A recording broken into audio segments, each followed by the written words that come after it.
नमस्कार, राम राम, जय जगन्नाथ। मैं आचार्य कुलदीप। आज सिर्फ और सिर्फ उनकी चर्चा होनी है जिनका चंद्रमा कर्क राशि का है, अपने घर में बैठा हुआ है। कर्क राशि जिनकी है, क्योंकि यहाँ पर कर्क राशि में चंद्रमा अपने घर पर होता है, स्वतंत्र होता है। अपने घर पे व्यक्ति कैसा भी रहे अच्छा ही होता है। दूसरे के घर की अपेक्षा अपने घर में व्यक्ति अपने आप को बहुत अच्छा महसूस करता है और उसको ऐसा लगता है मैं सबसे श्रेष्ठ जगह हूँ। लेकिन 17 मार्च 2024 को शनि महाराज जो अस्त हैं वो उदय होने वाले हैं।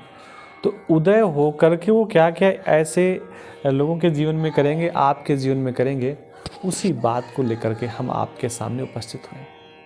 देखिए, हमने कई बार आपको बताया, फिर मैं बता रहा हूँ कि शनि महाराज इस ब्रह्मांड के सबसे वो श्रेष्ठ प्लैनेट हैं जो व्यक्ति को कार्य देते हैं, काम देते हैं, काम करने की क्षमता देते हैं, अपॉर्चुनिटी देते हैं और सब प्रकार से वो आपकी सहायता करते हैं।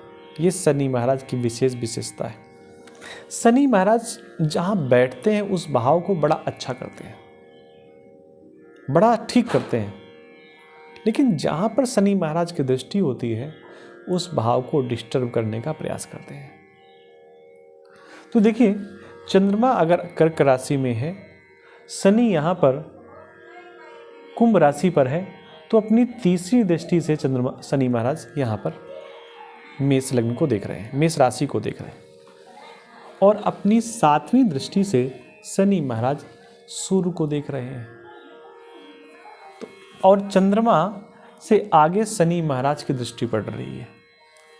चंद्रमा के ऊपर अगर हम थोड़ा देखें, 1, 2, 3, 4, 5 राहु महाराज की 5वीं दृष्टि आ रही है और चंद्रमा से आगे शनि महाराज की 7वीं दृष्टि आ रही है। यानी कि इस समय चंद्रमा 2 स्थितियों में फंसा हुआ है। एक तो दृष्टि की स्थिति में बात करें तो शनि महाराज की दृष्टि है जो चंद्रमा को आगे बढ़ने से रोक रही है, और चंद्रमा पर स्वयं राहु महाराज की दृष्टि है। राहु बैक्टीरिया कारक होता है, राहु अवगुणों का कारक होता है चंद्रमा के प्रति। तो ऐसी स्थिति में राहु का चंद्रमा से जुड़ना आपको छोटी मोटी वायरल बीमारी दे सकता है। जो इस समय बीमारियां हैं, मौसम परिवर्तित हो रहा है, तो जिनका कर्क राशि पर चंद्रमा है उनको बहुत सावधान होने की आवश्यकता है। थोड़ी सी लापरवाही से उन्हें कोई ना कोई डिसीज हो सकती हैं, कोई ना कोई समस्या शरीर की हो सकती है, तो बहुत सावधान होने की आवश्यकता है। शनि महाराज की दृष्टि है तो बीमारी आसानी से ठीक भी होने वाली नहीं है। अगर आपको बीमारी पकड़ ली तो थोड़ा बहुत बुखार 10-15 दिन तक चलेगा, वो 2-3 दिन में ठीक होने वाला नहीं है। इसलिए बहुत सावधान होने की आवश्यकता है। लेकिन कोई ग्रह केवल नकारात्मकता नहीं देता, वो सकारात्मकता भी उतनी ही प्रदान करता है जितनी वो नकारात्मकता प्रदान करता है। चंद्रमा से अगर बात करें, कर्क राशि से बात करें, तो कर्क राशि से 8वें भाव पे शनि महाराज बैठे हुए हैं। आपको बैक्टीरिया से प्रॉब्लम दे सकता है, आपको बीमार कर सकता है, लेकिन आपके शरीर की हानि होने नहीं देगा, आपके शरीर की वृद्धि करेगा। आपकी उम्र में किसी प्रकार की हानि नहीं करेगा, आपकी उम्र बढ़ाएगा। क्योंकि शनि महाराज जब भी किसी राशि से 8वें भाव पर बैठते हैं तो व्यक्ति की उम्र बढ़ाते हैं। शनि महाराज चंद्रमा से 8वें भाव पर बैठे हुए हैं, यानी कि आपको नई नई रिसर्च भी मिल सकती हैं। आप इस समय नई नए इन्वेशन भी कर सकते हैं, नई नई खोज भी कर सकते हैं अगर चंद्रमा आपका कर्क राशि में बैठा हुआ है।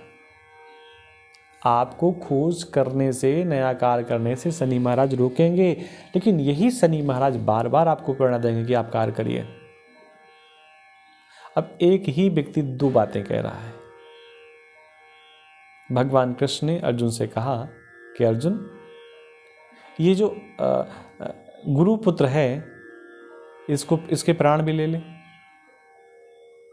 और जब प्राण लेने के लिए जैसे अर्जुन ने तलवार निकाली तो भगवान ने कहा ब्राह्मण है, मारना अपराध है, ब्रह्म हत्या लगेगी।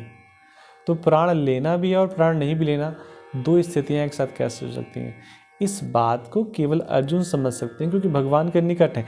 ठीक उसी प्रकार शनि महाराज कार्य आपको करने देंगे नहीं और नई रिसर्च करने देंगे। कहने का मतलब जो पुराना कार्य है उसको थोड़ा सा वो रोक सकते हैं। नए नए इनोवेशन, नए नए कार्य और नई रिसर्च करने के लिए आपको बार बार प्रेरणा देंगे, जो नई रिसर्च निश्चित मानिए आपके लिए बहुत लाभकारी होगी। इसलिए ये समय बहुत अच्छा है, आपको बिल्कुल भी चूकना नहीं चाहिए। थोड़ी सी राहु की स्थिति चंद्रमा के साथ नकारात्मक है। ऐसी स्थिति में आपको गणपति की आराधना करनी चाहिए।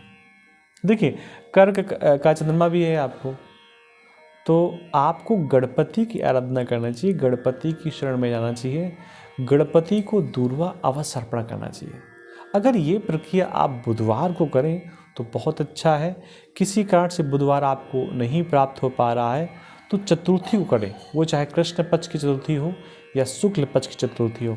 अगर किसी भी चतुर्थी में गणपति को आप दूर्वा प्रदान कर रहे हैं, गणपति को मोदक आप दे रहे हैं, गणपति को हरी वस्तुएं आप दे रहे हैं, हरी मिठाई दे रहे हैं, हरे वस्त्र दे रहे हैं, तो निश्चित मानिए ये जो मैंने नकारात्मकता थोड़ी सी बताई आपको राहु और चंद्रमा से संबंधित, शनि और चंद्रमा से संबंधित, ये नकारात्मकता आपकी दूर होगी। और जब आप ऐसा करेंगे, गणपति की शरण में जाएंगे, तो जो मैंने रिसर्च वाली बात बताई है वो रिसर्च वाली बात आपकी सही होगी, आपकी रिसर्च बढ़ेगी और आप कुछ न कुछ नया ही खोजते रहेंगे। तो चैनल को सब्सक्राइब ज़रूर कर लीजिए और इसमें जो रेड बटन दिख रहा है उसको आप टच कर लें, जिससे कि आप परिवार के सदस्य बन जाएं और ऐसी जानकारी आपको प्राप्त होती रहे। आप सबको पुनः जय जगन्नाथ, जय श्री राम।